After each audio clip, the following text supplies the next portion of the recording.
La información nos da el poder de tener mejor dominio sobre nuestra salud y nos ayuda a tomar también mejores decisiones. Entonces, hemos pasado, como bien lo dije, 21 días, y ustedes mejor que nadie lo saben. Hemos pasado 21 días eh, de de una dieta desintoxicante. Para algunas es primera vez, otras quizás ya lo hemos hecho, y con diferentes tipos de experiencia. Bien, yo les dije, esto es también un tipo de información porque vamos a hacer una transición de una dieta donde hemos dejado de consumir grasas de todo tipo, donde hemos dejado de consumir la sal y nos hemos concentrado solo en comer vegetales y frutas en su estado natural. Algunas ocasiones hemos consumido al vapor algunos vegetales y bueno, de esta manera hemos llevado estos 21 días y será hasta que cumplamos los 30 días de este plan de desintoxicación. Pues bien, quiero compartirles antes de llegar al proceso de la transición, pues como todo es un proceso, yo quiero llevarles a la comprensión de algo que considero realmente es para mí muy importante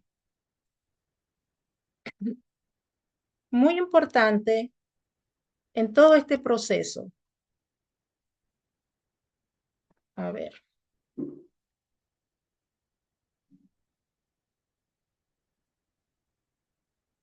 denme un segundo porque,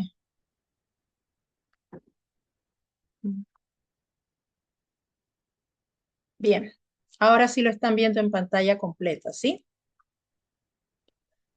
Muy No me bien. haga querer, hermana Daira. Tranquila, mi hermana, ya prontito, prontito, prontito, prontito. Todavía sé que el Señor nos da la disponibilidad de poder alcanzarlo. No se ha agotado todavía. El título de esta presentación, como ustedes verán, dice Camino a una salud restaurada. Y nosotros sabemos como reformadoras incluso que Dios quiere que alcancemos ese objetivo de llegar a una salud restaurada. Dice Proverbios 3, 7 y 8, no seas sabio en tu propia opinión. Teme a Jehová y apártate del mal, porque será medicina a tu cuerpo y refrigerio para tus huesos.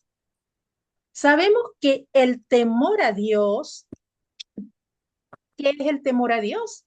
Es el principio de la sabiduría. El temor a Dios es el principio de la sabiduría. Y si nosotros tememos a Dios y somos sabias, vamos a buscar hacer la voluntad del Señor y vamos a permitir que Dios pueda guiarnos para bendición de nuestras vidas en todos los aspectos. Sigue diciendo ese versículo, y apártate del mal. Hay muchas cosas que nosotros consideramos que son inocentes, pero a la larga pueden ser perjudiciales para nuestra salud. Y dentro de nuestro pueblo, tristemente, hay muchas costumbres que hemos ido adoptando y que no son las más aconsejables para nuestra salud. Se hacen malas combinaciones a la hora de consumir alimentos. Comemos demasiadas cosas fritas. Comemos el uso indiscriminado del aceite sin importar cómo venga. Entonces, hay cosas que son dañinas y nosotros deberíamos desecharlas. Dice, porque será medicina a tu cuerpo y refrigerio para tus huesos. ¿Sí? Así que vamos en camino a una salud restaurada. El libro La Educación, el libro La Educación nos dice en el capítulo 21, les voy a agradecer si por favor mantienen los micrófonos cerrados. Ajá. Bien, muchas gracias. El libro La educación, el capítulo 21 nos dice el estudio de la fisiología. Y presten atención a estos párrafos. Puesto que la mente y el alma, puesto que la mente y el alma hallan expresión por medio del cuerpo, tanto la fortaleza mental como la espiritual dependen en gran parte de la fuerza y la actividad física. Todo lo que promueva la salud física promueve el desarrollo de una mente fuerte y un carácter equilibrado. Sin salud, nadie puede comprender en forma clara ni cumplir completamente sus obligaciones hacia sí mismo, sus semejantes o su creador. Ha de cuidarse, por lo tanto, tan fielmente la salud como el carácter. El conocimiento de la fisiología y la higiene debe ser la base de todo esfuerzo educativo. ¿Qué es la fisiología? La fisiología no es más que conocer cómo funcionan los diferentes órganos de nuestro cuerpo, para decirlo de manera sencilla y clara que podamos comprender. La fisiología es entender cómo se interrelaciona nuestro cuerpo, cómo funciona cada órgano. Aunque está tan difundido, presten atención a este último párrafo, aunque está tan difundido el conocimiento de los hechos fisiológicos, se nota una alarmante indiferencia hacia los principios higiénicos. Aún entre los que conocen esos principios, son pocos aquellos que los practican. Se sigue tan ciegamente el impulso o la inclinación como si la vida fuera regida por una mera casualidad. Entonces, no podemos pensar que el estudio de la fisiología de nuestro cuerpo es algo que solo le compete a los médicos o que solamente le compete a los que estudian eh, alguna rama de la medicina. Este estudio, que es algo básico y sencillo, saber de pronto cómo funcionan las diferentes partes de nuestro cuerpo, es algo que hay otro capítulo en el libro Ministerio de Curación, donde la sierva del Señor dice que es deber de toda madre instruir desde muy pequeño a los niños acerca del funcionamiento de las diferentes partes de su cuerpo y cómo cuidarlo. Bien, hay otra cita que me ha gustado mucho de este libro, Medicina Natural, el tomo 1, el guía 1 de Carlos Cosel. Perdón, en la página 10 nos dice: la desdichada humanidad ha perdido el control de su propia existencia al alejarse de su creador. Este alejamiento de Dios y por tanto de sus leyes, que no son otras que las de la naturaleza, es la causa primera del aumento de las enfermedades. El desconocimiento o la voluntaria ignorancia del objeto de la vida es la principal culpable de impiedad, la creciente impiedad que impera en este mundo inmerso en... ¿Con eso limpiezas ahorita? ¿Ese es el que tenía yo o no? Eso... Déjenme un momento a ver si puedo silenciar. Bien. El No sé desconocimiento... si me puede poner con anfitrión, hermana. Sí, ya voy. A ver.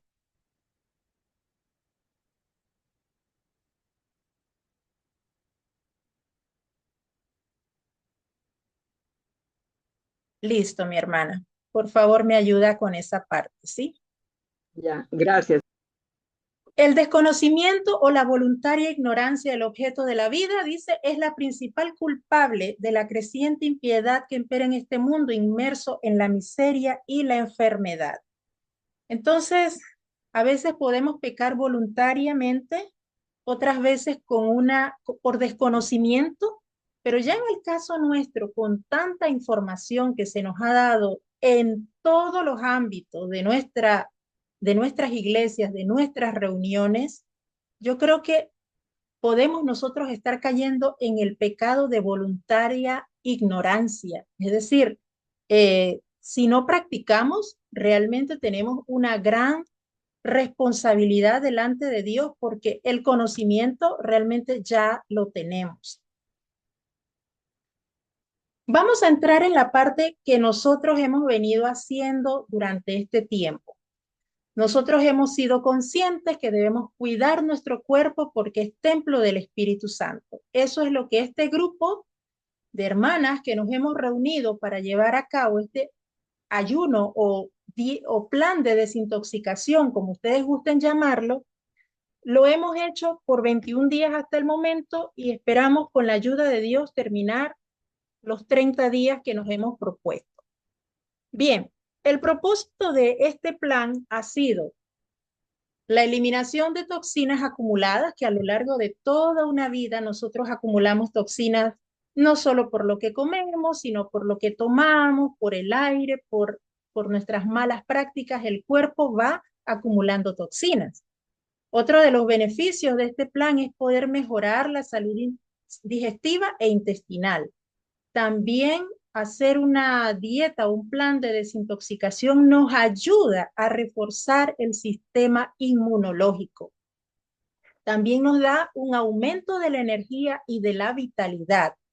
Esto nos puede ayudar a mejorar la salud de la piel y también nos ayuda a promover hábitos saludables. Ahora, ¿qué necesitamos? ¿Qué necesitamos para que este o cualquier tratamiento de desintoxicación funcione? Esto es algo que necesitamos tener muy claro. Un plan de desintoxicación, así sea 7 días, 3 días, 15 días, 30 días, el tiempo que dure, un plan de desintoxicación no depende solo de la alimentación. El plan de desintoxicación, para que funcione, es un conjunto de diferentes elementos y en eso entra la hidratación correcta. No importa cuántos jugos verdes estemos tomando, necesitamos hidratarnos también con agua pura o de pronto, si el plan lo admite, lo permite, pues los té de plantas medicinales. También está la alimentación, por supuesto, y también implementar hábitos correctos. Esto es súper importante porque nuestro cuerpo sabemos que se rige por un ritmo circadiano. El descanso en esta parte influye muchísimo en esa depuración que nuestro cuerpo necesita hacer. El descanso apropiado, mínimo 8 horas, pero que esas 8 horas, por muy tarde, inicien a las 9 de la noche, por muy tarde, porque en el ritmo circadiano encontramos que hay horas específicas en que el cuerpo empieza a restaurarse cada día. El uso de ejercicio. Mis hermanas acá en el grupo saben que yo desde el inicio, una de las cosas en las que procuraba molestar a diario era en que hicieran ejercicio, así fuera caminata, el tipo de ejercicio que fuera, pero necesitamos ejercitarnos a través del sudor. Cuando hacemos un ejercicio ya de alto impacto y podemos sudar, nos ayuda a eliminar toxinas por la piel. También el manejo del estrés, que no es tan fácil, pero sí podemos lograrlo si ponemos toda nuestra confianza en el Señor. Pero cuando estamos sometidos a un estrés constante, un plan de desintoxicación puede ayudarnos, pero esto es como tratar de empujar una carreta pesada cuesta arriba si no tenemos un dominio o un buen manejo del estrés. Estamos tratando de llevar un plan de desintoxicación, pero si estamos sometidos a demasiado estrés, los resultados van a ser un poco más limitados. Y en términos generales, hacer uso de los 8 recursos para vivir sano y feliz. Y eso creo que todos sabemos cuáles son, ¿verdad? El aire, el agua, el uso del barro, la tierra, el sol, el uso de, bueno, hacer ejercicio, el descanso, es decir, todo está, y principalmente la confianza en nuestro buen Dios. Ahora, ¿qué pasa? ¿Qué pasa cuando nosotros estamos intentando hacer un tratamiento de desintoxicación y de pronto no alcanzamos los objetivos que nos estamos proponiendo? He escuchado acá en el grupo, en más de una persona, incluyéndome a mí, y les voy a contar luego un testimonio, y por eso también he querido compartir con ustedes este tema, porque sé que puede ser de importancia para muchas acá. Todas nosotras, creo que la mayoría ya estamos pasaditas de año, no somos jovencitas, ninguna de las que estamos aquí, creo que estamos en la década de los 20. Entonces, es importante que aprendamos un poquito más. Y sé que este término quizás ya lo han escuchado muchas veces o quizás para otras no sea un término con el que se relacionen mucho. Pero hoy yo quiero que de verdad podamos comprender la importancia en los términos más sencillos que podamos sobre lo que significa el microbioma humano. El microbioma no es más que lo que anteriormente conocíamos como la flora intestinal, pero se hablaba de manera muy general acerca de la flora intestinal. Desde que uno estaba en el colegio le hablaban de la flora intestinal, pero uno no entendía a profundidad qué era la flora intestinal. Yo todo lo que recuerdo cuando estaba en el colegio y aún ya en la universidad, cuando me interesaba por temas de salud, es que, bueno, la flora intestinal se afectaba cuando uno consumía antibióticos y que había que suplementar con algún probiótico. Pero en aquel entonces ni siquiera entendía qué era un probiótico. Sabía que los antibióticos es todo aquello que mandan los médicos para combatir una infección. Pero, ¿qué es todo esto? Ahora, cuando nosotros entramos al mensaje de la reforma, yo vengo escuchando, y no sé si a ustedes les ha tocado en las tantas charlas de salud que se dan en las iglesias, que nos dicen, el intestino es el segundo cerebro, el intestino es la base de nuestra salud, el intestino es una parte muy importante que debemos cuidar, de allí depende todo lo demás. Bien, pero ¿sabemos nosotros realmente cómo funciona el intestino y cómo debemos cuidarlo? Muchas personas piensan que el intestino simplemente depende de que comamos frutas y vegetales, que tomemos suficiente agua y de que no tengamos estreñimiento, que si fuese posible vayamos 2 o 3 veces al baño después de cada comida. Creo que eso es lo que generalmente sabemos acerca del cuidado del intestino. Si alguien conoce algo más y realmente está empapado acerca de cómo cuidar su intestino, pues yo le felicito, porque realmente aquí, en esta pequeña parte de nuestro cuerpo, es donde radica todo el resto del buen funcionamiento de nuestro cuerpo. Es algo muy profundo que nos podría, yo no soy doctora, no soy médico, pero me apasiona mucho este tema y lo he investigado hasta donde me ha sido posible y realmente es fascinante. Es un mundo de cosas las que uno encuentra al ver cómo funciona, cómo se relaciona esa fisiología. Aquí es donde entra esa partecita que la sierva del Señor nos habla, de que debemos conocer la fisiología de nuestro cuerpo. Es importante conocer la fisiología del intestino. Bien, el microbioma humano o el microbioma intestinal humano es un conjunto de billones de microorganismos, billones, incluidas bacterias, virus, hongos, levaduras, arqueas, en fin, y sus genes que habitan en el tracto digestivo formando un ecosistema funcional y simbiótico vital para la salud. Simbiótico quiere decir que tiene relación con otros órganos y con otras áreas de nuestro cuerpo. Este microbioma actúa como un órgano oculto que regula la digestión, el sistema inmunológico, el metabolismo y el estado de ánimo.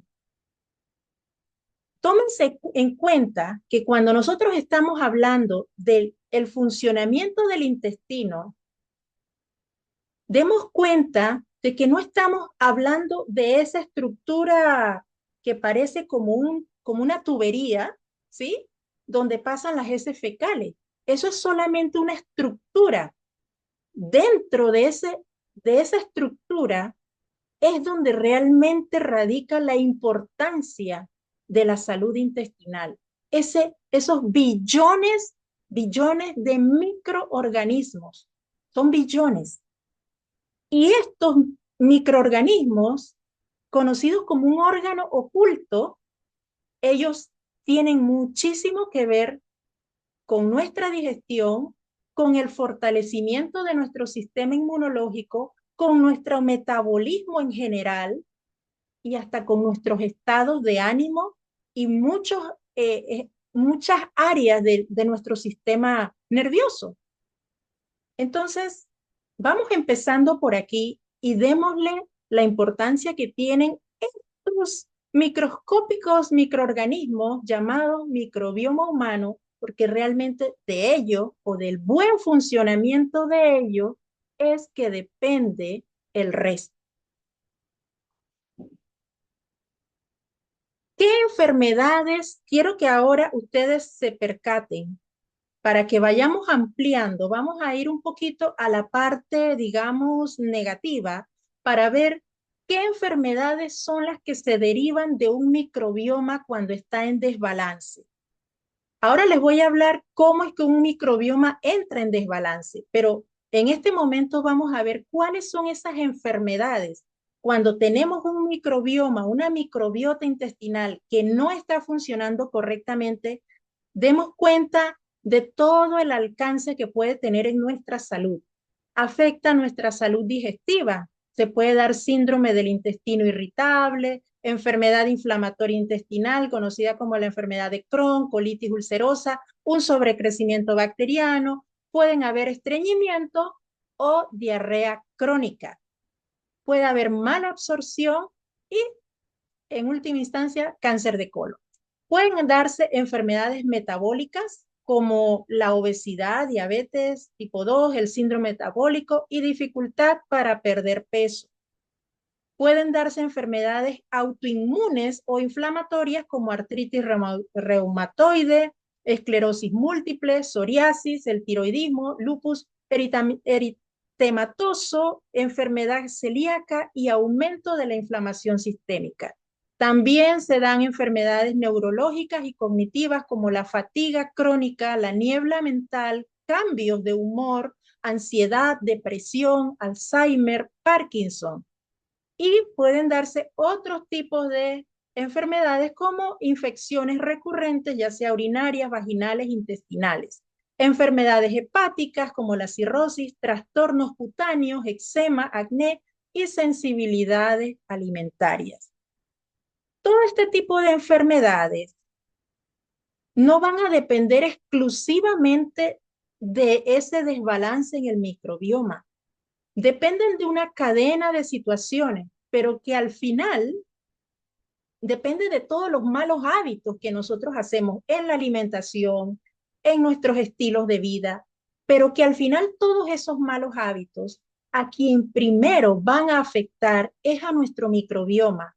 Y una vez afecta a nuestro microbioma, esto se rebota hacia el resto de nuestro cuerpo, manifestándose en diferentes trastornos, en diferentes enfermedades, como las que aquí se mencionan. Entonces, ¿qué es lo que produce? Vamos a ver ahora qué es lo que produce este desbalance. Este desbalance en nuestra microbiota intestinal se le conoce como disbiosis.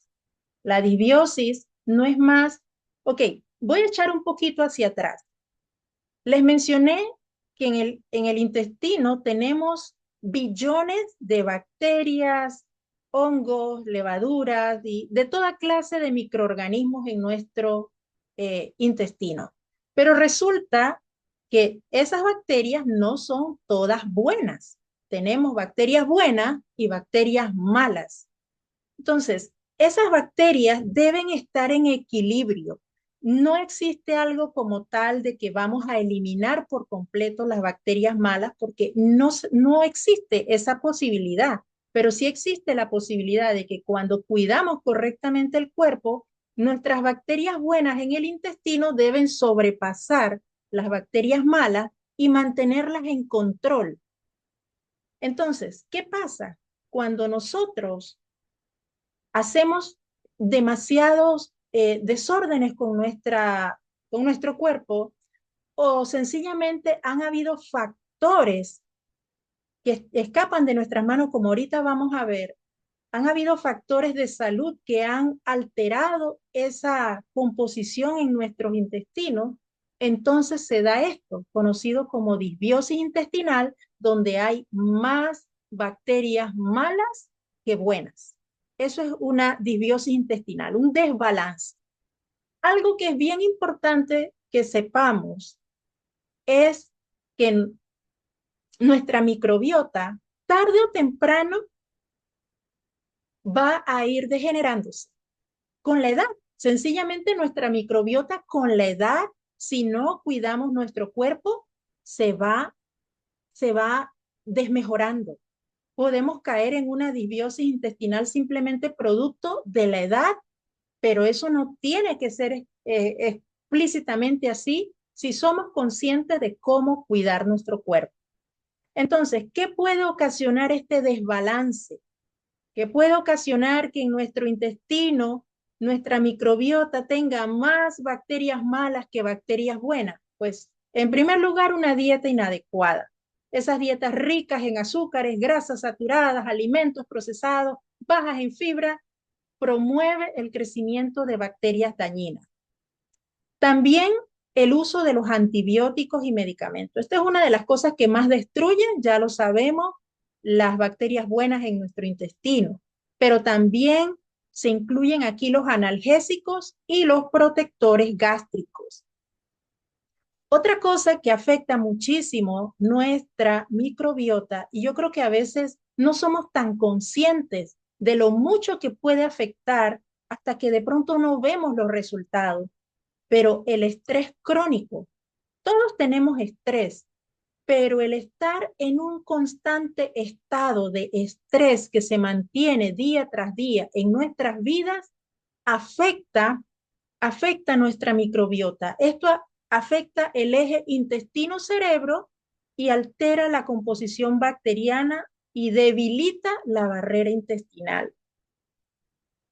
También otro factor, otra causa de este desbalance en nuestra microbiota es el estilo de vida, el sedentarismo, o sea, no hago ejercicio, no estimulo el cuerpo de ninguna manera, la falta de sueño, es decir, no dormir apropiadamente, el consumo de alcohol y tabaco. También hay otros factores que son interesantes conocer, como por ejemplo las infecciones intestinales pueden causar un desbalance en nuestra microbiota, las enfermedades crónicas como la diabetes y la obesidad, pero esto viene a ser como un círculo vicioso. Estas enfermedades afectan nuestro microbioma, pero si nosotros realmente pudiésemos mejorar el microbioma, también estaríamos ayudando en gran medida a revertir o sanar estas otras enfermedades crónicas. Como ya mencioné, el envejecimiento también es otra de las causas que pueda haber este desbalance en nuestro microbioma. Y hay otros factores que son muy interesantes y es el tipo de parto cuando nosotros nacimos. Si fue un parto por cesárea o fue un parto vaginal, porque se sabe que el bebé cuando nace adquiere toda esos microorganismos que están en la vagina de la madre y que son los que realmente ayudan a formar al bebé su propia microbiota, que sea la microbiota que realmente le va a ayudar a formar un buen sistema inmune. Los microorganismos que están en la piel y que adquiere el bebé, por ejemplo, cuando nace por cesárea, son diferentes y no son como tan útiles para la formación de un buen microbioma como cuando un bebé nace vaginalmente. También otro factor que es importante, según lo que investigué, es que el tiempo de lactancia también es importante. Un bebé debe alimentarse con lactancia exclusiva por lo menos hasta los 6 meses, mínimo. Sabemos que en, según lo que nos han enseñado y lo que hemos visto bíblicamente, un niño podría estar alimentándose, no con leche exclusiva, obvio, pero bien puede alimentarse hasta 1 año o a veces hasta 2 años con leche materna. Y claro que sí le aporta bien sea nutrientes o bien sea esos microorganismos que el cuerpo necesita. Así que cuando los médicos quieren saber, por ejemplo, si uno va, claro que esto de la disbiosis es algo que para saber si tenemos un problema de disbiosis intestinal tenemos que hacernos un examen clínico, pero los médicos van mucho más allá. Estuve investigando, viendo el caso de una doctora que explicaba que más allá de un examen médico que se haga un cultivo, porque tienen que hacer una especie de cultivo para esto, ellos investigan y profundizan mucho más allá el historial de una persona. Y creo que eso es algo que nosotras o nosotros, creo que aquí hay varones han entrado, podemos autoanalizarnos. Y si es posible que usted sepa cómo fue su nacimiento, si fue un nacimiento por cesárea o fue un parto natural, pues eso ya es algo importante de conocer. Si usted sabe cuánto tiempo fue amamantada, si fue con leche exclusiva o no, es algo importante también de conocer. Yo en mi caso sé, mi mamá me lo ha dicho, a mí me dieron leche exclusiva materna solo hasta al segundo mes. De ahí en adelante ya no me dieron más leche materna. Eh, Otro factor importante que podemos analizar es cuánto de antibiótico quizás he tomado en mi vida. Y no se trata de lo que he tomado recientemente, sino a lo largo de mi vida, cuántas veces he tenido que estar sometida a tratamientos con antibióticos. Eso es otro factor importante que debemos analizar. Otro factor importante en esa anamnesis que nosotras mismas podemos hacernos es, o sea, ¿cuántos periodos de mi vida he pasado quizás sometida a estrés crónico?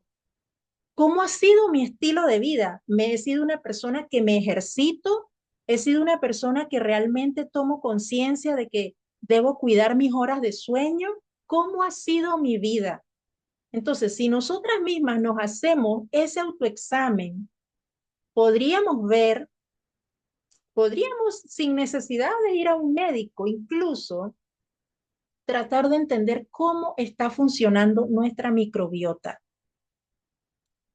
Ya les mencioné cuáles son algunos de los efectos, lo vimos anteriormente. Yo hace unos días atrás, cuando algunas hermanas, inclusive yo, había estado con esta situación de estreñimiento y yo decía, o sea, no era un estreñimiento crónico, pero no era lo que anteriormente había tenido como resultado haciendo este tratamiento, porque en lo personal, este no es primera vez que yo hago este tratamiento. Eh, yo ya lo había hecho anteriormente y en otras ocasiones, muchos años atrás, el resultado de este mismo tratamiento, haciéndolo de la misma forma, había sido totalmente distinto, totalmente diferente. ¿Y ahora qué ha pasado?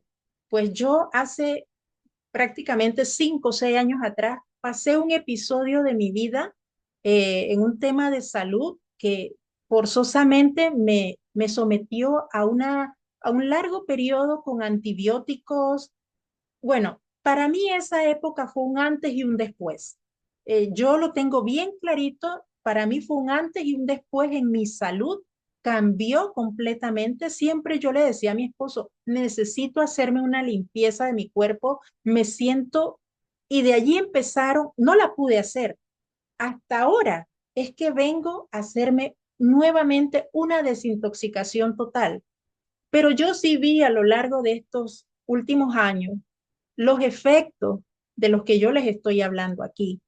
Entonces, yo tenía esa inquietud y hablando con una doctora que es mi profesora actualmente, me decía, pues sencillamente lo que tienes es un desbalance en la microbiota.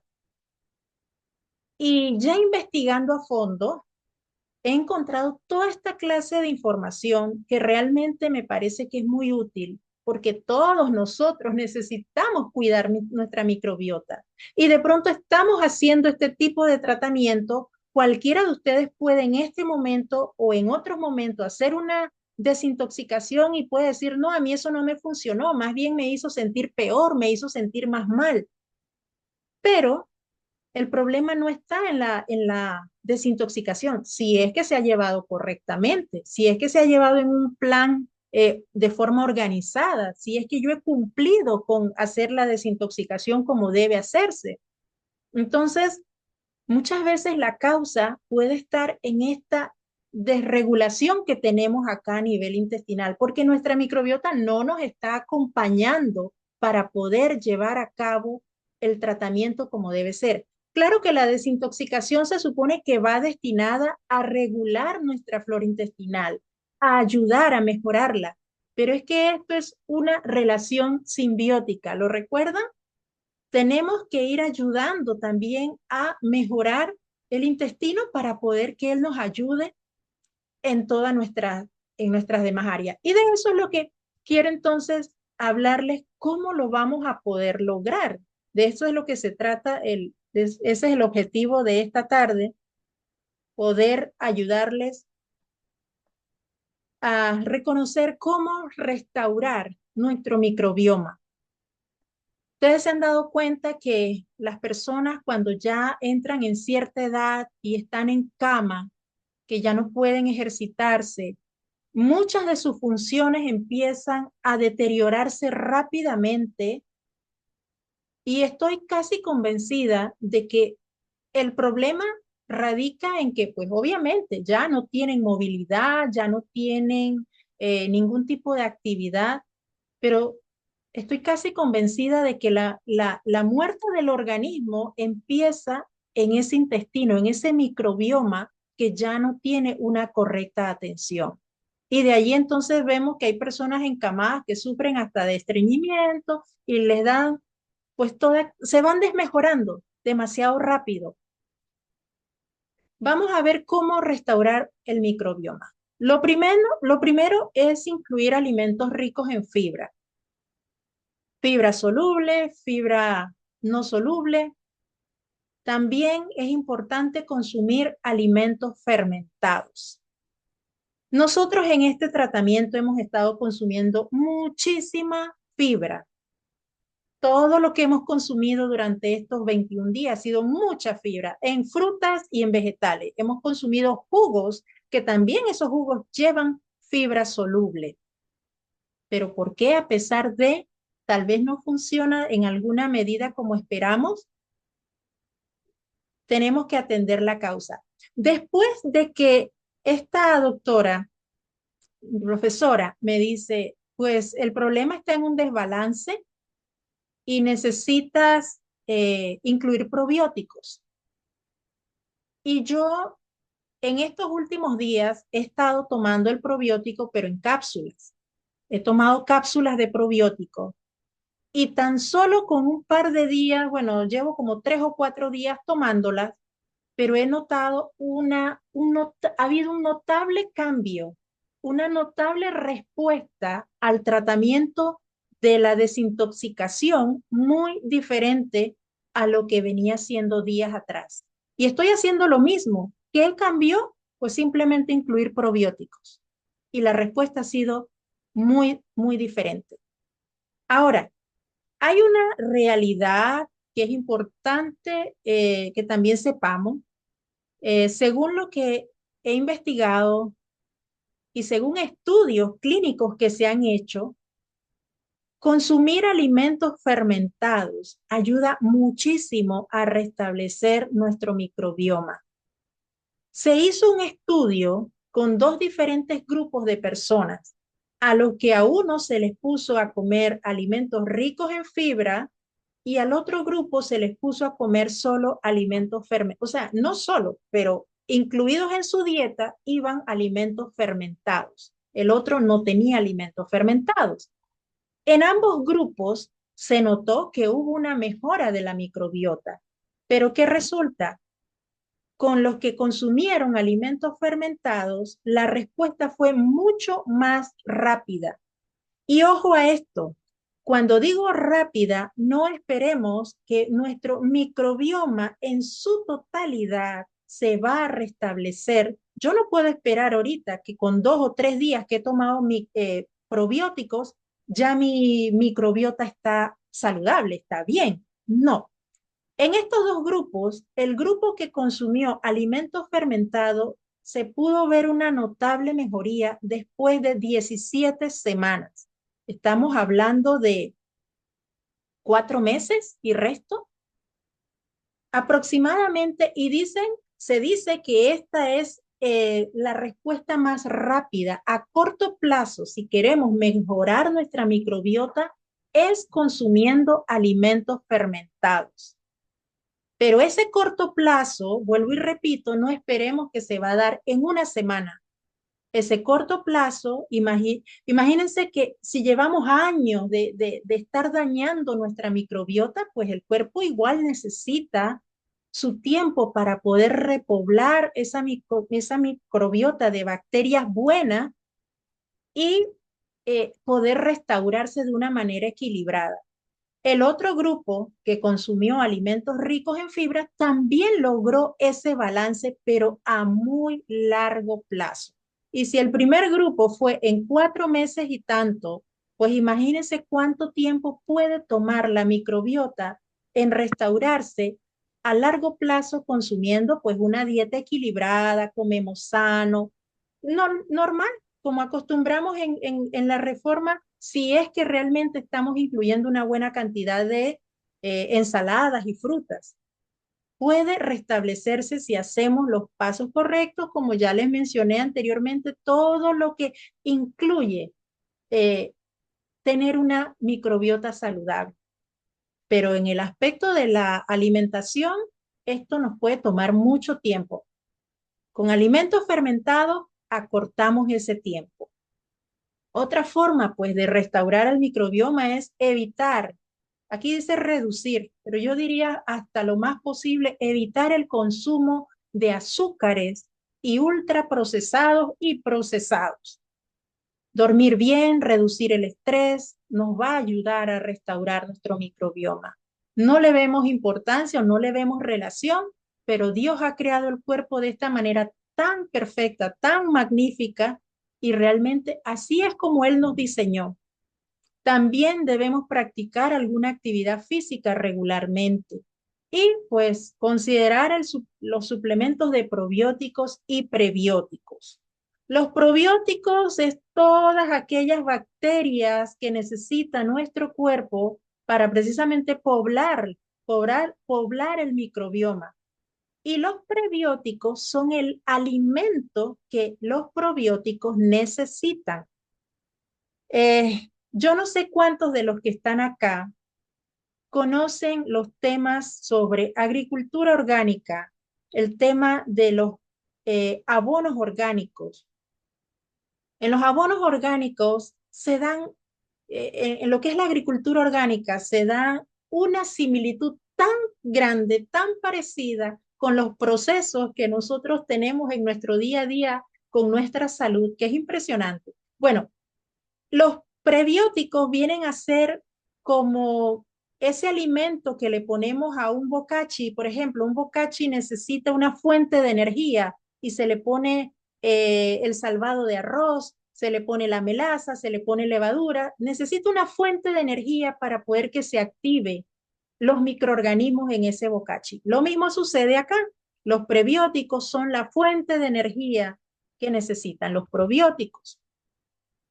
Bien, ahora vamos a entrar en esta parte porque si se dan cuenta, vamos a llegar a este punto donde vamos a hablar entonces de esta parte, que es la parte práctica que vamos a ver hoy.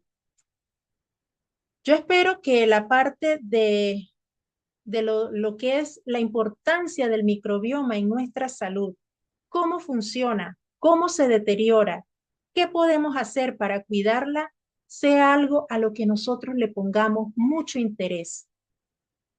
Como vimos acá anteriormente sobre cómo restaurar el microbioma, hay varios pasos, ¿verdad? O hay varias opciones, aunque deberíamos cumplirlas todas. Pero nos vamos a centrar en esta tarde en entender o en tratar de compartir con ustedes el segundo punto y básicamente también vamos a ver el último que es sobre los probióticos, pero vamos a hablar del segundo punto que son los alimentos fermentados. En alimentos fermentados necesitamos también tener mucha amplitud para comprender este tema. Alimentos fermentados hay muchísimos. ¿Qué son alimentos fermentados? Pues son todos los productos transformados mediante el crecimiento controlado de microorganismos, que pueden ser bacterias, levaduras, mohos, etcétera, que descomponen azúcares y almidón. Eso es como una definición muy general.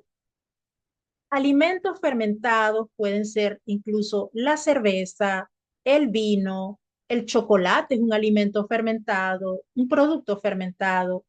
Está el queso, está el pan, está el yogur, están los vegetales también fermentados, el chucrut, el kimchi, el kefir es un alimento, es un producto fermentado. Es decir, todo lo que sufre una transformación producto de microorganismos es un alimento fermentado. Bien, tenemos que tener claro este punto y más lo que viene, porque es importante que entendamos que no todas las fermentaciones son iguales, ¿sí? Tipos de fermentación en alimentos. Prestemos atención a esta parte. Existe la fermentación láctica y ojo que la fermentación láctica no tiene nada que ver con leche. Se llama fermentación láctica porque la bacteria que se utiliza para este tipo de fermentación son los lactobacillus y no tiene nada que ver con lo lácteo, aunque sí se utiliza en lácteos, pero la fermentación láctica es aquella que proviene de bacterias ácido lácticas o el lactobacillus. Y estas bacterias, vamos a ver más adelante, porque en esta es la que también nos vamos a enfocar, esta bacteria está presente en la naturaleza, está presente en el suelo, en el aire, en la naturaleza, ella está. Entonces, este tipo de fermentación láctica convierte azúcares en ácido láctico. Con esta es la que se utiliza para preparar yogur, quesos, kefir, chucrut, kimchi y encurtidos de vegetales, los que se hacen en salmuera. También tenemos la fermentación alcohólica. Esta utiliza levaduras y estas transforman también azúcares. Vean que esta también transforma azúcares, pero los transforman en etanol y dióxido de carbono y este tipo de fermentación es la que se utiliza para hacer el pan, cerveza, vino y sidra. Entonces yo pregunto, ¿será que todas las fermentaciones son malas? Nosotros no consumimos cerveza, ni vino, ni sidra, pero sí comemos pan. Entonces, mi pregunta es, ¿todas las fermentaciones son malas? Vamos a seguir analizando, ¿sí? Está la fermentación acética. En esta entran otro tipo de bacterias. Vean que en algunas hay levaduras, en otras hay bacterias. El mundo de los microorganismos es demasiado amplio. Les comenté al principio que nuestra microbiota está compuesta por billones de microorganismos. Claro, están clasificados en diferentes grupos, pero existen muchísimos. Este tipo de fermentación acética es la que se usa para producir vinagre, la kombucha, por ejemplo, también. Está la fermentación propiónica y la fermentación butírica, que es la que se utiliza con otro tipo de bacterias para la producción de quesos y diferentes tipos de quesos. Está la fermentación maloláctica, que transforma ácido málico en ácido láctico. Esa la utilizan para mejorar los grados de acidez en los vinos. Y está la fermentación mixta, donde se utilizan bacterias y levaduras, y esta es la que comúnmente se utiliza en la elaboración de la masa madre para el pan. De allí que consumir un pan de masa madre es mucho más digestivo, realmente tiene muchas más propiedades. El solo hecho de que sea un pan a base de masa madre, si nos damos cuenta, es el tipo de fermentación que ella va a tener cuando se pone a fermentar lo que es la misma masa madre en sí, va a crear bacterias benéficas. Van a ver no solo levadura, que es lo que tiene lo que normalmente usamos para hacer el pan común en casa. Compramos un sobre de levadura, compramos ya sea la levadura seca o la levadura fresca y, y entonces tenemos acá que en la fermentación para la masa madre no van a haber solo levaduras, sino también bacterias buenas. Entonces, por eso es muy diferente consumir un pan hecho de masa madre a consumir un pan regular. El que tenga la oportunidad de aprender a hacer un pan de masa madre, que lo aproveche y ponga en práctica hacerlo porque tiene muchos más beneficios. Bien, si nos damos cuenta, ya les hablé y estos son algunas, estos no son todos los tipos de fermentación, pero son las más conocidas. Les dije que tantas bacterias hay, tantos microorganismos hay, pueden haber diferentes tipos de fermentación. Entonces, ahora vamos a enfocarnos en la fermentación láctica, en la primera que vemos en esta lista que, que está aquí, que utiliza lactobacillus. Ahora, dentro de los lactobacillus, quiero decirles que también existen una subclasificación de varios tipos de lactobacillus. Vamos a ver ahora qué son los alimentos lactofermentados. Hace un momento les hablé, les di una definición general de qué eran alimentos fermentados. Y vimos que alimentos fermentados son todos aquellos que sufren una transformación gracias a microorganismos, que pueden ser de diferentes clases. Ya vimos las diferentes clasificaciones, ¿verdad? Pero no todos esos alimentos fermentados, como decía Pablo, todo me es lícito, pero no todo me conviene. Es decir, yo no voy a consumir una cerveza o un vino porque sencillamente, bueno, está fermentado y es bueno. No todas las fermentaciones nos van a hacer bien. Entonces, en el caso de los lactofermentos, estos sí nos hacen bien. Los lactofermentos tienen esta bacteria acidoláctica que trabaja de una manera impresionantemente buena con nuestro microbioma. ¿Por qué? Porque ya vamos a ver aquí en esta definición que nos dice, los alimentos lactofermentados son productos vegetales, pueden ser, esto es importante que lo sepamos, que la lactofermentación se va a dar tanto en vegetales, ya vimos que en lácteos, el yogur, algunos tipos de queso y hasta en carnes. La lactofermentación transforma bacterias, principalmente del ácido láctico, que convierten azúcares en ácido láctico en ausencia de oxígeno. Y este proceso de fermentación, también conocido como lactofermentación, mejora la conservación. Es un tipo de conservación. Cuando usted hace lactofermentos, como ustedes están viendo en esas imágenes de allá abajo, usted puede, a la vez que está convirtiendo un producto en un probiótico para su salud, usted también está haciendo un tipo de conservación. Esta es una conservación muy ancestral que en tiempos muy antiguos, ya civilizaciones antiguas lo utilizaban para conservar alimentos. Esto cambia la textura, el sabor y sobre todo la digestibilidad. Ya hay una predigestión gracias a la acción de esas bacterias benéficas que entran en este proceso de lactofermentación y aportan los tan anhelados probióticos beneficiosos para la microbiota intestinal. Entonces, mis queridos hermanos, hermanas, necesitamos consumir alimentos lactofermentados, pues yo le diría que no es una obligación. Si ustedes no lo quieren incluir en su dieta, no es una obligación.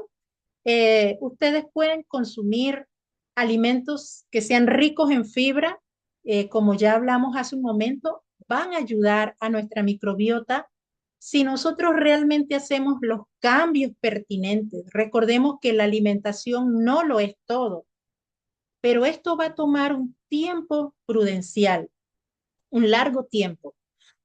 Ahora, perdón, si ustedes quieren incluir los lactofermentados para mejorar, para darle una mejor calidad de vida a su microbiota y darle probióticos naturales, pues esta es la mejor manera, la más económica.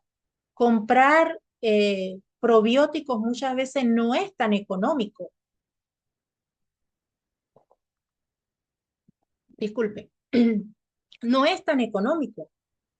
Ciertamente en las cápsulas de los probióticos ya vienen seleccionados los diferentes tipos de microorganismos que ellos encapsulan, ya viene de forma muy exclusiva eh, la cantidad de microorganismos que les están poniendo, pero quiero decirles que si nosotros acostumbramos diariamente a comer algún tipo de probiótico y sobre todo si variamos la clase de probióticos que estamos consumiendo, probióticos naturales, nosotros le vamos a dar ese mismo beneficio a nuestra microbioma intestinal. Es decir, si por ejemplo yo preparo hoy un chucrut, puedo comer chucrut, puedo comer un kéfir de agua, puedo comer un yogur preparado en casa. O sea, no necesariamente tengo que consumir los probióticos encapsulados. Puedo consumir en alimentos que me van a nutrir, que me van a alimentar y a la vez estoy alimentando a esos bichitos en el intestino. De pronto otro día puedo hacer, bueno, sé que he hablado mucho del tempe y no para todo el mundo le es conocido. A mí me encanta. Y lo que yo procuro hacer, lo que he venido tratando de hacer desde hace mucho tiempo, tengo ya como creo que más de 6 años consumiendo de manera ininterrumpida. Bueno, en este mes lo suspendí y no sé si eso también habrá tenido mucho que ver con el cambio o la reacción que tuve en este plan de desintoxicación, porque yo le dije a mi esposo, vamos a hacer el plan exclusivamente con lo que está diseñado en el plan, no vamos a estar tomando el kefir, no está incluido aquí, así que vamos a dejarlo detenido por un tiempo. Pero tengo más de 6 años consumiendo el kefir, consumimos el tempe, eh, y me gusta, y hace ya algún tiempo para acá, hace ya creo que más de un año, he venido haciendo lo que son los lactofermentos. Y bueno, el yogur también hace lo que es yogur vegano. He venido también hace un par de años para acá practicándolo. Me encanta y yo creo que no tiene nada que pedirle a un yogur comercial. Así que nosotros podemos hacer nuestros propios probióticos y sobre todo aprender que en esta práctica de los lácteos fermentados tenemos una ruta, tenemos un camino para poder mejorar nuestra microbiota intestinal, que estoy segura que a gritos nos debe estar pidiendo que le cuidemos. ¿Cómo se produce esta fermentación acidoláctica? Esto solo para que lo tengamos claro. Ya les había mencionado que las bacterias Porque ustedes me dirán, pero ¿de dónde sale eso? Las bacterias están presentes en los mismos vegetales, ¿sí?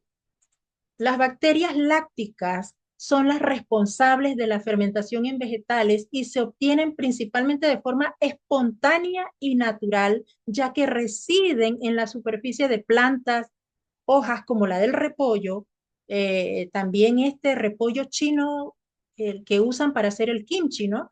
Están las raíces principalmente y todo lo que está en contacto con la tierra, todos aquellos vegetales que principalmente están en contacto con el suelo son los que más tienen estas bacterias lácticas. Y al añadir sal, aquí es donde viene la parte que también es necesario que comprendamos, porque algunas personas piensan que de pronto hacer estos encurtidos en salmuera, que creo que es lo más sano y lo más saludable, porque hay personas que hacen encurtidos en vinagre y le ponen sal, azúcar y un montón de cosas que no son buenas. Ese tipo de encurtidos no son saludables. Sin embargo, hacer este tipo de encurtido o de fermento, para mí el nombre correcto es hacer un fermento utilizando esta manera, es lo más sano y lo más apropiado. Cuando se le añade sal a estos vegetales y se excluye el oxígeno, porque vamos a hacer un proceso anaeróbico, anaeróbico quiere decir sin presencia de oxígeno, por eso vamos a usar un frasco con tapa y se va a mantener cerrado. Bueno, que va a haber que liberarle esos gases que emite, pero principalmente va en una forma anaeróbica, sin oxígeno. Entonces, ¿qué sucede? Vegetales más sal, más un ambiente anaeróbico, produce bacterias, ácido láctica sobre estos vegetales. Se van a proliferar, se van a multiplicar y eso va a redundar en beneficio para nuestra salud. Entonces, las fuentes principales de esta fermentación ácido láctica, como ya les mencioné, se encuentran naturalmente en la materia prima vegetal, todo lo que crece en contacto con el suelo. El proceso al realizar la lactofermentación, es decir, al añadir sal, es crear un ambiente anaeróbico para promover el crecimiento de estas bacterias, Lactobacillus, Leuconostoc y todas estas bacterias que son buenas. Y la acción de este proceso es que estas bacterias consumen los azúcares naturales del vegetal para producir ácido láctico. Ahora, ¿cuáles vienen a ser los beneficios directos de consumir estos alimentos lactofermentados? Bueno, voy a hacer lactofermentos. ¿Cómo me van a ayudar específicamente? Pues me van a ayudar a la salud digestiva y a la microbiota en primer lugar, ya que son ricos en microorganismos vivos, en probióticos, que equilibran la flora intestinal, o sea, nuestra microbiota, mejorando la digestión y ayudando en la recuperación tras el uso de antibióticos. Eso como mucho, pero como mucho más nos va a ayudar en todas esas otros tipos de enfermedades que también están relacionadas con un desbalance en nuestra microbiota. Nos van a ayudar al fortalecimiento de nuestro sistema inmune, nos van a dar un mayor valor nutricional.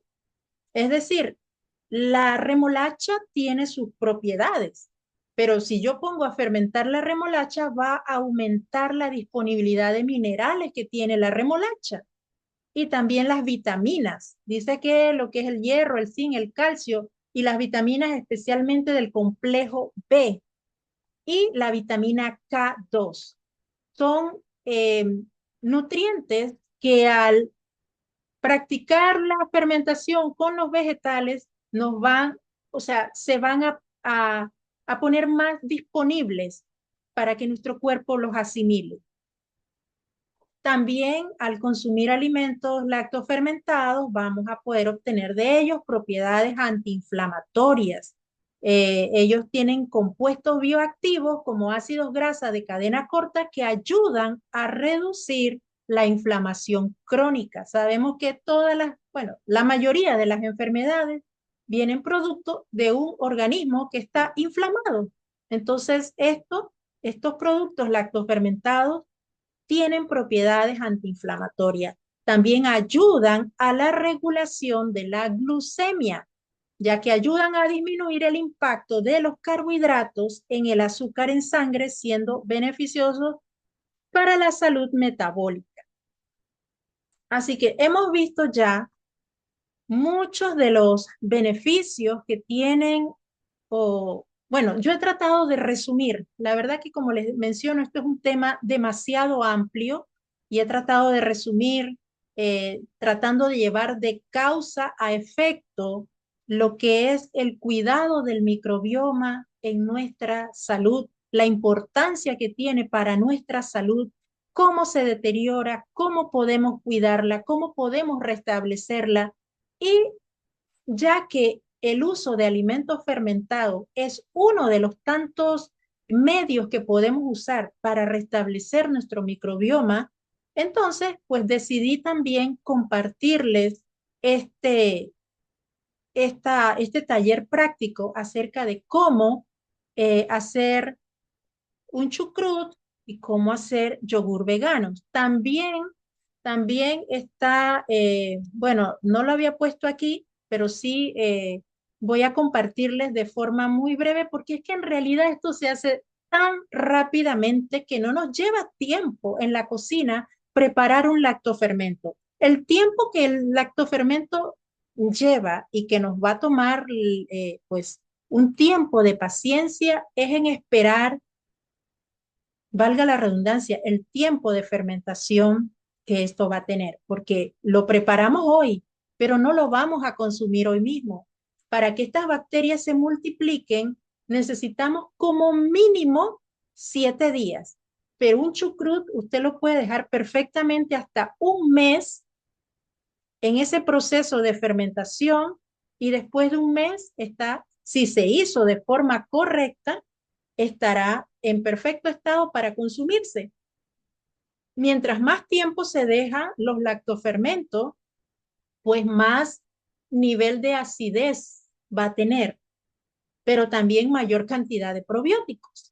Entonces, bueno, eso es un asunto ya de jugar con el gusto que uno tenga. Uno lo puede dejar 7 días si lo quieres consumir con un sabor que te sea como agradable, que te sea como, si no te gusta mucho, pues lo ácido, con 7 días mínimo ya vas a tener un producto que va a estar cargado en probióticos.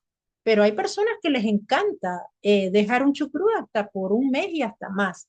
Entonces, vamos a ver ahora rápidamente, pero antes de pasar a la parte práctica, yo quiero a las hermanas que están aquí, yo quiero a las hermanas que están aquí, porque luego nos vamos a ir a la parte práctica y quiero salir de esta parte teórica. Las hermanas que están haciendo el proceso de desintoxicación, hoy estamos en el día 21. Y les decía que necesitamos ir en una transición. Yo después por interno en el grupo les voy a dar algunas otras instrucciones pequeñitas, pero por supuesto que después de pasar 30 días comiendo solamente crudo, no significa que nuestro cuerpo pues ya ahora no va a aceptar algo cocinado. No, no va a pasar nada porque solamente han sido 30 días. Y yo sé que quizás para algunas 30 días ha sido mucho, pero para lo que nuestro cuerpo necesita, 30 días no son nada. Hay personas que han vivido con un régimen crudista por muchísimos años. Ahora, claro, hay una gran diferencia porque nosotros hemos excluido muchos elementos que sé que harían más llevadera un régimen de crudismo. Pero entonces, lo que quiero recomendarles es que el primer día, nosotros estamos terminando el día lunes 2 de febrero, si no me equivoco, deberíamos estar ya terminando este tratamiento. Pero bueno, el siguiente día, después de que haya terminado el día 30, la recomendación que les doy es la siguiente. Sé que hemos consumido frutas todos los días en el desayuno y son deliciosas, a mí me encantan, pero si ustedes desean hacer una transición, les recomiendo que el desayuno de ese siguiente día hagan una sopa de verduras. Hagan una buena sopa, un buen caldo de verduras, donde no van a usar, por supuesto, ningún aceite para sofreír ni para refreír nada. Simplemente en 1 litro de agua van a añadir verduras como papas, zanahorias, puerro, apio, cebolla, serían los ideales. Si tienen espárragos también o brócoli, son excelentes. Esto se añaden a 1 litro de agua que ya se haya puesto a hervir y se le añade sal al gusto. Ahora sí vamos a poder añadirle porque vamos a cocinar, pero les recomiendo cocinen a fuego medio. Acostumbrémonos no a cocinar a fuego alto porque mientras más calor, más se destruyen. Ojalá si pudiéramos cocinar a fuego medio bajo, sería muchísimo mejor hasta que los vegetales estén al dente. Y una vez están los vegetales cocidos, ya está nuestra sopita lista, nuestro caldito, entonces ya al final, bien puede ser en la olla o en el plato, le añadimos aceite de oliva. Ese día, nuestro almuerzo eh, debe ser el plato 50-25-25. Ahorita ya les voy a explicar de qué se trata, aunque yo creo que ya muchas lo conocen. La cena, ustedes pueden cenar bien sea solo frutas, como de costumbre, porque recordemos que la tercera comida del día no es tan, o sea, no es tan necesaria. Debemos aprender a cenar ligero. Y si podemos cenar solo con frutas, ya lo hemos hecho todo este tiempo y realmente no pasa nada. Nuestro cuerpo lo agradece, que dejemos descansar nuestro cuerpo hasta el día siguiente. ¿De qué se trata el plato 50-25-25? Este es una propuesta que simplemente eh, hoy por hoy lo han avalado en muchos lugares. Creo que hasta la Universidad de Harvard recomienda esta forma de alimentación. Claro, ellos incluyen en lo que es proteínas animales, ¿no? Pero este tipo de alimentación en esta forma es como la forma más balanceada en que nosotros podemos comer. ¿De qué se trata? Pues se trata de que físicamente, cuando usted se sirve su plato, no vamos a estar contando calorías ni nada, no, simplemente hemos aprendido a comer suficientes ensaladas, suficiente fruta. Esto se aplica tanto para un desayuno como para un almuerzo. Es decir, si en el desayuno, ojo que hago la aclaración, porque ahí estoy poniendo 50% frutas o vegetales frescos. Esto significa que si es para el desayuno, el 50% de fruta. Obviamente, frutas para el desayuno, ¿no? Entonces, que el 50% de mi plato sea frutas. Si le quiero poner un 75%, bueno, ya es decisión de ustedes, ¿verdad? Eh, pero por lo mínimo el 50% de mi plato, de lo que yo me voy a comer, debe ser frutas. Un 25% debe ser proteínas. Las proteínas están todo lo que son las semillas oleaginosas, están las leguminosas, que podemos incluso comer leguminosas de alguna manera, bueno, ahí entraría más que todo la quinoa, que es un grano, es un cereal, un pseudo cereal, pero hasta eso lo podemos comer germinado. Con la quinoa germinada se puede consumir eh, con, con frutas, ¿ya? Podemos consumir dentro de las proteínas están las semillas oleaginosas, todo lo que es nueces, almendras, todo este tipo de semillas son nuestras proteínas vegetales que acompañan muy bien a esas frutas. Y carbohidratos complejos, bueno, todos los cereales integrales, en este caso para acompañar las frutas, ¿verdad? Y si vamos a comer el almuerzo, pues el 50% de nuestro plato, acostumbrémonos, debe ser ensalada. Pero ahora ustedes van a comer ensalada con más gusto. Yo sé que de pronto haber comido ensalada todo este tiempo solo con limón, tal vez ha sido un gran sacrificio, pero yo estoy segura de que su cuerpo lo ha agradecido. El hígado ha descansado. Entonces, ahora ustedes van a comer, van a poder comer unas ricas ensaladas, variando toda clase de vegetales. Y les pido, no dejen de consumir los germinados en las ensaladas cuando coman sus almuerzos. Ahora ustedes le van a poder agregar algún tipo de aderezo. Hay aderezos deliciosísimos. Una buena ensalada preparada con un buen aderezo o con aguacate, palta, ¿verdad? Es deliciosa y son súper completas. Entonces, que nuestro plato, la mitad, siempre pueda ser un 50% vegetales frescos. Y el otro 25%, pues puede ser algún tipo de leguminosa en la forma como lo quiera preparar. Y el otro 25%, un carbohidrato complejo. Y tratando siempre, mis queridas hermanas, si nosotros aprendemos el buen arte de la cocina, evitando los aceites refinados, evitando el uso de cocinar con aceite, porque sí se puede, y las comidas quedan deliciosas. Si evitamos el uso de alimentos procesados o ultraprocesados en nuestra alimentación y nos basamos en un estilo de alimentación con una estructura como esta y que sean con alimentos lo más naturales posible, créanme que nuestro organismo va a entrar en ese equilibrio, pero tenemos que aprender a conocer nuestro cuerpo, aprender la fisiología, ver cuando algo está mal, buscarle la causa, no tratar de buscarle soluciones a la ligera, tratando de apaciguar síntomas, sino tratando de investigar siempre la causa. Y no hay nadie que conozca mejor nuestro cuerpo después de Dios que nosotros mismos. Nosotros tenemos que tratar de analizar y ver nuestro propio historial clínico, nuestra propia historia de vida, cómo hemos llevado nuestra salud hasta este momento para saber por dónde necesitamos corregir.